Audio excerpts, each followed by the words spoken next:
Everyone, this is Surf. Hope you're doing well. Before I go on, all rights reserved to the Most High Supreme Creator, who has no name. Now, I wanted to share a quick drop. When we speak in terms of light, frequencies, visible, invisible light, and light spectrums that you see and do not see, and about life in other color spectrums that we do not see, which you might as well call spiritual if you wish. Do your own math. I'm bringing this up again, and it's interesting stuff. Remember the santilli telescope and infrared telescopes.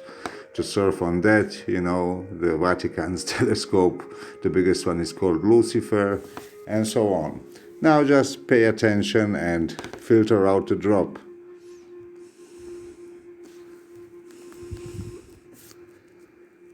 Since the dawn of our civilization, all the way to the time of this breaking news, we humans believed that everything that exists up there is only what we can see with our eyes and with our optical instruments.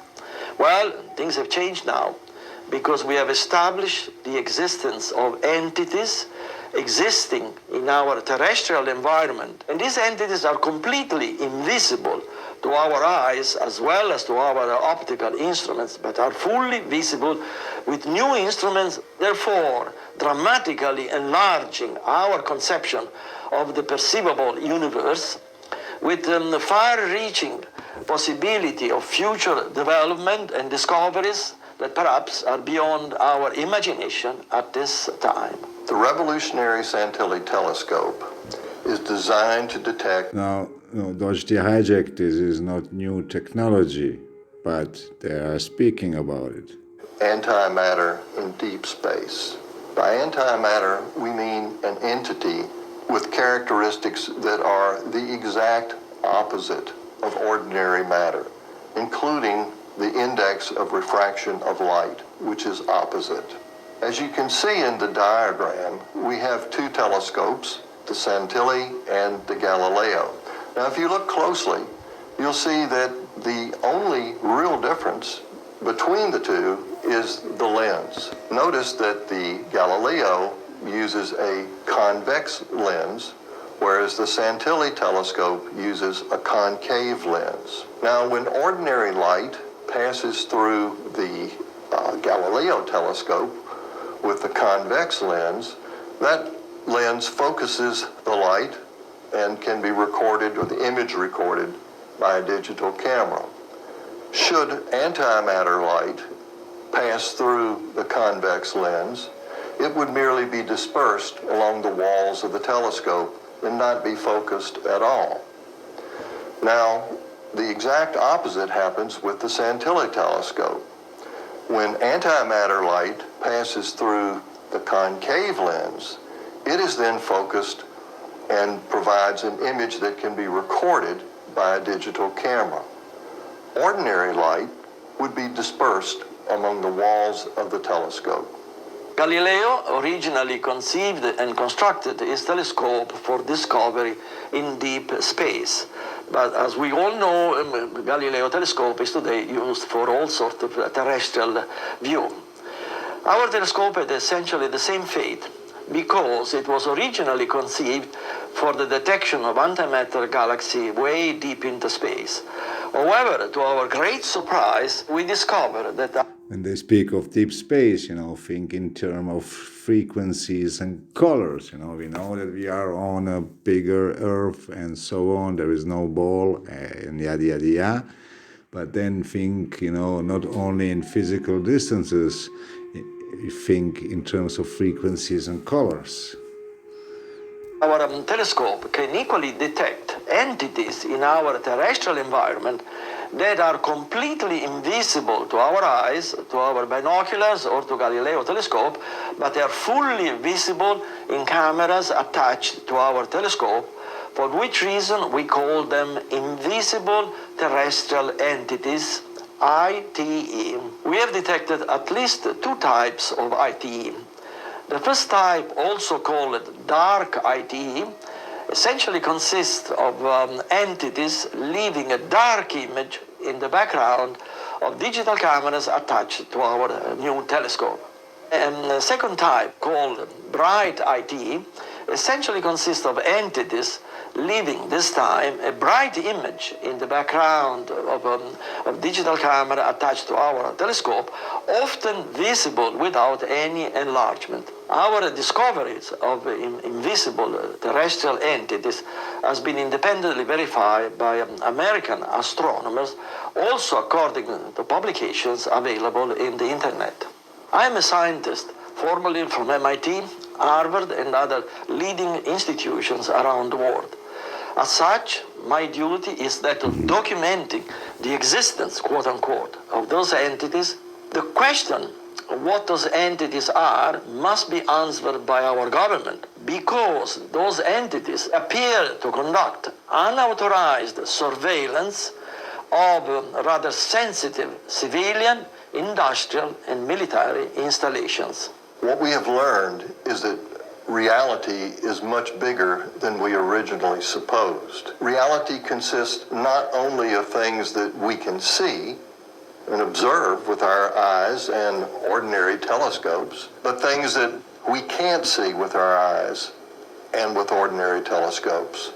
But the Santilli telescope allows us to see things that we have never seen before.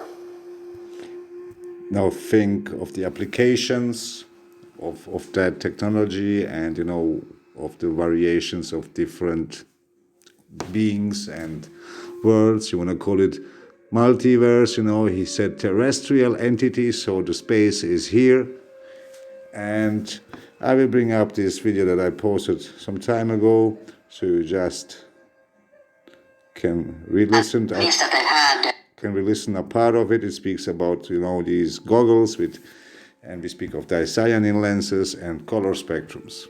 Means that they've had about 30 years to tweak this stuff wherever. And I know that this stuff exists because my father's role in the military brought him very close to it many times. So my father did 3 tours in the Vietnam War.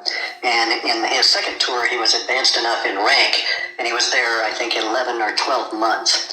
And when he was in country at that point, he's always been a field officer and came up in the military through the Korean War and a battlefield commission. And so, the military likes guys like him, and they let him be in charge of a couple of different projects. One of the projects that he was in charge of at the time was this technology that they introduced into Vietnam that almost brought the war to a standstill. Wow. And this technology was a night vision goggle. But it's not night vision as we have it now, okay? Because the night vision goggle was done in the red spectrum. And so when my father came back from Vietnam... You mean infrared or... No, I'll explain. Ordinary red. Ordinary red, okay. So instead of seeing... When you look at a night vision goggles now, you see green. Everything is translated into green for you. And human eye sees green, more colors, shades of green than any other color. It's part of our evolution, our need to find food. So that's clever then. Correct. But see, here's the thing. It started off as red. And so the night vision goggles were introduced to helicopter pilots and gunnery people in Vietnam. And I won't hesitate as to I won't guess as to which year it was that they introduced them, but my father was part of this initial experiment with the troops that he commanded. And it was a disaster because the image was presented in red pixels, not green. And because of the technology being used at that time, it created very interesting effects that they could not deal with. So you had some officers that were part of this cadre, or this cohort of other officers that were all testing these new technologies for the military that had their troops always use these goggles. And those units became self-destructive. They went down in a horrid situation. My father was extremely practical, didn't want to see himself get destroyed in any way, wanted to return and get out. So as soon as he saw what was going on with these goggles, he had his people take them off. And he actually got praise from the military for the way that he dealt with all of this. But the effect was this. A gunner in a helicopter would have no problem using these goggles. And only everything is showing up as a sort of a faint reddish image. And it was true night vision the way we have it now. And even a greater depth, because you could also flip it and get an extra layer that was sort of yellowish that would be heat signatures as well. And they don't have those combined anymore in these goggles. Anyway, the goggles that were presented to the gunners, and my father tells the story of the very first time they're out with them, and they're flying flying along, and he's in the front of the helicopter with the pilot. And all of a sudden, in a very peaceful area, not anything going on at all, the gunner in his on the starboard side of his helicopter starts firing wildly at their height, not at anything on the ground, but at an area that he was shooting at, and basically causing other helicopters in their little flotilla to have to react. And my father goes on back to the gunner, basically demanding, "What the hell, dude? What are you shooting at?"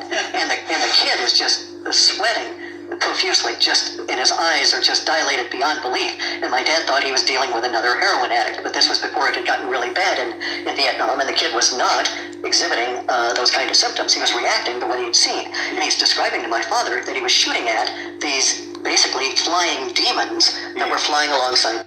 Was not exhibiting those kind of symptoms. He was reacting to what he'd seen. And he's describing to my father that he was shooting at these basically flying demons that were flying alongside the helicopter. And he knew they were coming to get him because they were gesturing at him and they could see him. And so he reacted and he started shooting his Bren gun, big 50 caliber slugs at these things, right? And they were flying along right next to the helicopter, so he's firing out directly from the helicopter, and there are other helicopters in the vicinity, so it caused all kinds of problems. And this goes on repeatedly, week after week after week. Every time they try and use these night vision goggles, at some point they encounter monsters, true monsters.